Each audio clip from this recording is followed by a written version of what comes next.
بسم الله الرحمن الرحيم عن أبي سعيد رضي الله تعالى عنه قال قال رسول الله صلى الله تعالى عليه وسلم إن من أمتي من يشفع للفئام من الناس ومنهم من يشفع للقبيلة ومنهم من يشفع للعصبة ومنهم من يشفع للرجل حتى يدخل الجنة رواه الترمذي۔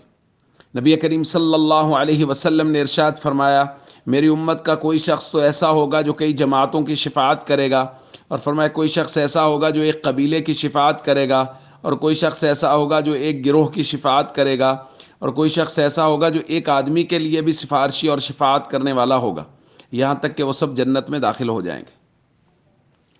دوستو، قیامت کے دن اللہ تعالیٰ نبی کریم صلی اللہ علیہ وسلم کی امت کو بھی شفاعت کا حق نصیب فرمائیں گے، اور یہ امتی بھی شفاعت کریں گے، اور نبی کریم صلی اللہ علیہ وسلم نے ان میں سے کچھ کا ذکر فرمایا۔ بعض روایات میں شہداء کا تذکرہ ہے کہ شہداء شفاعت کریں گے اور اللہ رب العزت ان کی وجہ سے بہت سارے لوگوں کو جنت میں داخل فرمائیں گے۔ بعض روایات میں حفظ کے قرآن کا تذکرہ ہے کہ قرآن کا حافظ وہ بہت سارے لوگوں کی شفاعت کرے گا اور اللہ ان کو جنت میں داخل فرمائیں گے۔ بعض روایات میں عالم دین بننے کا ذکر ہے کہ جو شخص عالم دین بنتا ہے وہ بہت سارے لوگوں کی شفاعت کرے گا اور اللہ رب العزت اس کی شفاعت کو قبول فرمائیں گے۔ تو دوستو، اللہ تعالیٰ نے اپنے حبیب صلی اللہ علیہ وسلم کی مبارک زبان سے شفاعت کرنے والوں کی صفات بیان فرمائی،